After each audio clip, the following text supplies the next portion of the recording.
નમસ્કાર, જય મહાકાલી મિત્રો. હું છું કિંજલ દવે.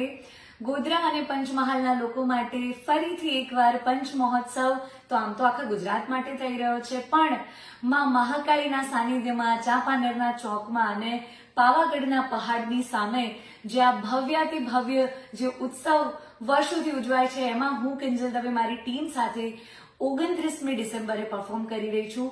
25 થી 29 ડિસેમ્બર સુધી અલગ અલગ મ્યુઝિકલ નાઇટ્સ થવાની છે, જેમાં હું 29 ડિસેમ્બરે પરફોર્મ કરી રહી છું. તો આપ સૌને આમાં જોડાવા માટે ભાવભર્યું આમંત્રણ છે. અને હા, આ પંચ મહોત્સવમાં આ વખતે માં મહાકાળીનું મંદિર જે હવે તો વિશ્વ વિખ્યાત છે, માનું મંદિર, ફોરેસ્ટ, માઉન્ટેન્સ, અલગ અલગ ગુજરાતી વાનગીઓ, રાઇડ્સ અને ટેન્ટ સિટીને પણ તમે એન્જોય કરી શકો છો. તો આપ પરિવાર સાથે આવો, પંચ મહોત્સવનો લાભો લો અને આપ સૌને આમાં જોડાવા